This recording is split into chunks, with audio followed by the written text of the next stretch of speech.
of all, I just want to say, when you've made that rookie mistake and you've not exported your PowerPoint as a PDF, so all of your fonts are wrong. I've just made it. Who are Catapult? Wow, those fonts are terrible. Who are Catapult? We're a full-service agency, but I'm the digital marketing director. We are an inbound marketing agency. Hands up if you've heard of the term inbound marketing. Most of you, great. We focus on the manufacturing and high-tech engineering sector. Derby's a high-tech engineering city. Makes sense for us to do that. We are a gold HubSpot certified partner. Hands up if you've heard of HubSpot. Excellent. Have we got any HubSpot users in the room? Oh, great. We should talk. Today's talk. If you have more money than brains, you should focus on outbound marketing. If you have more brains than money, you should focus on inbound marketing. That's a quote from Guy Kawasaki, chief evangelist at Canva.com, formerly at Apple as well. And I think he's right. Inbound marketing is about creating a sustainable asset set that is there forever, and it brings people to you and adds value to your buyers prior to the sale rather than pushing out your messages. We'll come to that in a minute. So inbound marketing, the difference between inbound and outbound. This is a great infographic from moz.com. You can find it if you just Google inbound versus outbound infographic, moz.com, you'll find this. And what is outbound? It's interruption. It's about using somebody else's space and paying to get your message in front of them, be it banner ads, print advertising, that kind of thing. Inbound marketing is about SEO, it's opted in email, it's permission marketing. It's having people come to you. Now, one of the things I want to say is that there's a lot to get through. So if I feel like I'm flying through this, it's because there's a lot of information that we're trying to cram in today. I could probably do a couple of hours talking, maybe more, on each one of these. So if you'd be interested in hearing me talk about one of those at great length, have a chat with me later. So what are we covering today? First of all, we've got goal setting. I think there's a bit of a disconnect between the goals of a business and the investment they make in marketing and sales. And we want to cover that. How do you set realistic goals and in turn realistic budgets? Then we're going to look at buyer personas and how you create content that gets into the mindset of the buyers and speaks specifically to their pain points and their challenges. Then we're going to look at getting found. We're going to touch on the controversial topic of to pay or not to pay. Is pay-per-click, for instance, an inbound marketing tactic? And then we're going to look at lead nurturing. How do you take someone from being an unknown visitor on your website through to being a subscriber on email or blogs, through to being a customer and spitting them out at the other end? And then finally, we're going to look at closing deals and something that you can put in place within your organization to close more deals and make marketing and sales accountable to each other. Because again, I think there's a bit of a disconnect between sales and marketing teams. So without further ado, goal setting. When it is obvious that the goals cannot be reached, don't adjust the goals, adjust the action steps. That's a quote from the famous inbound marketer Confucius. What he was saying there was, you can have your lofty goals, but don't readjust your goals, readjust what you're doing. I think, was it Einstein or someone who said, Einstein or someone, I'm so dismissive, that said, you're doing the same thing time and time again and expecting a different result. Basically, you're an idiot. I don't think he said that, but that was a summary. And this is what we need to do. You need to adjust the steps to get you to where you're after. So here we've got, this is exaggerated to make a point, but there's a disconnect between revenue growth targets and investments in marketing. How many of you are marketing managers or work in marketing within an engineering or manufacturing business? Okay, quite a few of you. Great, that's target market. Yeah, so how often do you kind of find that, we've got these massive growth plans, but marketing gets left behind in the kind of budget allocation?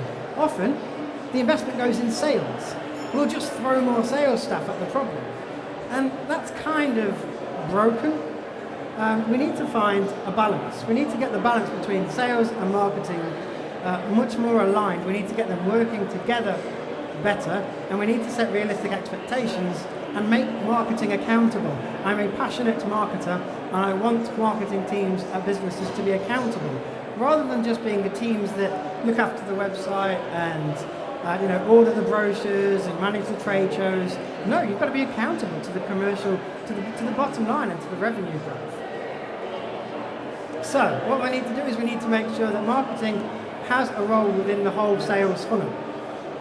This is a chart, just a bit, something from HubSpot basically, and they've divvied up what marketing needs to own and what sales needs to own.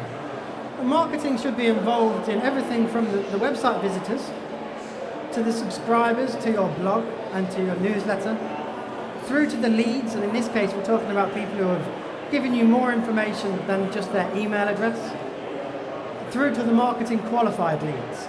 The people who you've identified are in the right target market, they're the right size business, and it is the person with the right job title or the right kind of position to make a decision. That's what we consider a marketing qualified lead. And marketing is responsible for all of that process. Sales doesn't get involved. Just because someone fills out a form on your website, you don't want sales to jump down their throats immediately. What sales do is they take marketing qualified leads, they qualify them as sales qualified leads. That means they've qualified them as someone with budget, authority, need, and timing. So they've done the BANT process, they've qualified them as a sales qualified lead, and now they're trying to find the opportunity.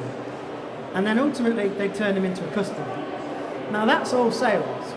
And beyond that, when they are a customer, this is kind of a mix between marketing, account managers, and sales. It's a bit of a mixed bag. But in the pre-sales, that's what people need to be accountable for. Now, one of the things I was talking about was setting realistic expectations, because as I say, sometimes the clients that we work with, high-tech engineering, offshore oil and gas industry companies, these are businesses where they're quite old school, they're quite traditional, and their approach to marketing was very much about we need to be at these trade shows, we need some nice brochures, but marketing wasn't responsible for sales. Whereas what we need to do is we need to say, no, marketing is responsible for sales, and we need to get more budget in order to generate those leads. That's what marketing is about, lead generation. In order to do that, we need to look at your cost of customer acquisition. How many people here know their COCA? No one knows the cost of customer acquisition? No, okay. So the cost of customer acquisition is the total cost in a particular time frame of all your spending, including salaries, including any compensation of all of the sales and marketing team, plus the spend that goes on the marketing activity. Now you take that for a year, you divide that by the number of new customers you've generated, specifically your new customers, and that will tell you your cost of customer acquisition. In this example, sales and marketing cost £200,000, total new customers generated was 500, and the customer acquisition cost was £400. So you can see the logic there. Now this enables you to go back to the budget setters, the decision makers within the business, and say, okay, next year you want to grow by X, and 50% of X is going to come from existing customers, but the other 50% is going to come from new customers. Well, how are we going to attract those new customers? We need to use our COCA to set the budget for that, because that is what you should be spending as a bare minimum on new customer acquisition.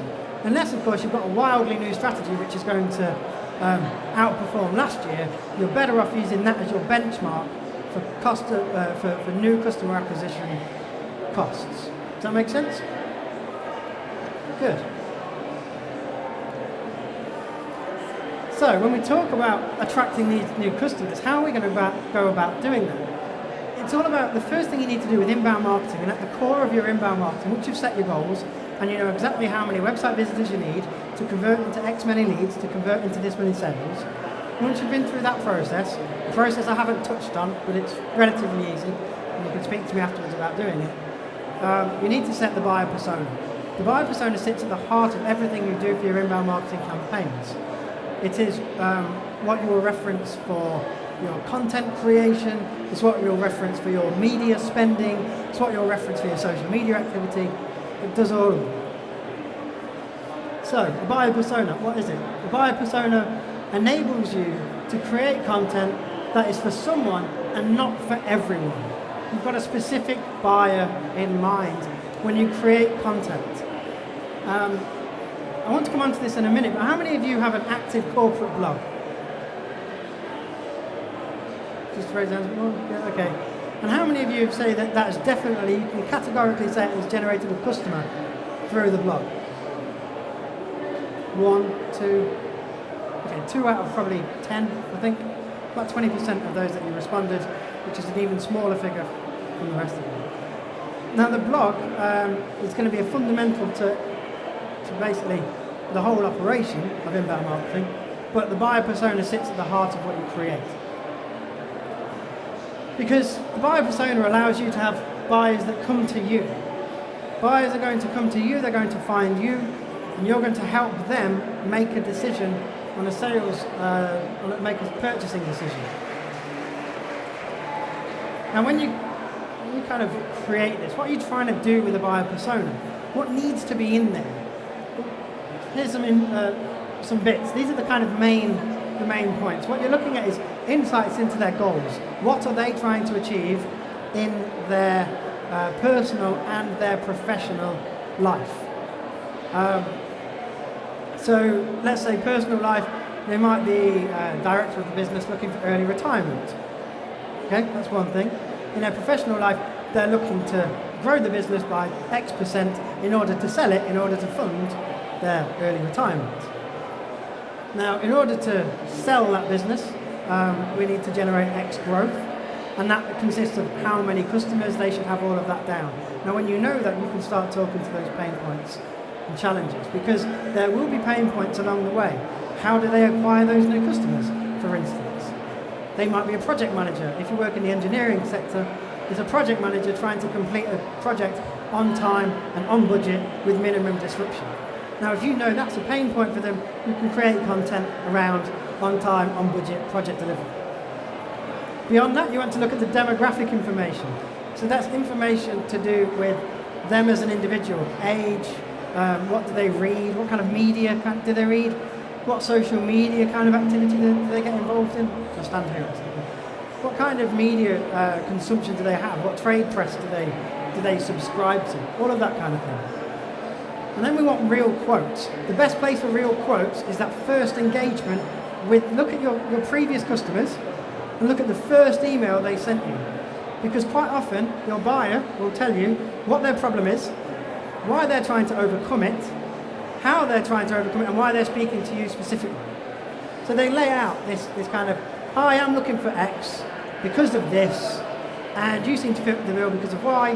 That is great information to take into the content that you produce. Now finally, above all else, you must be honest.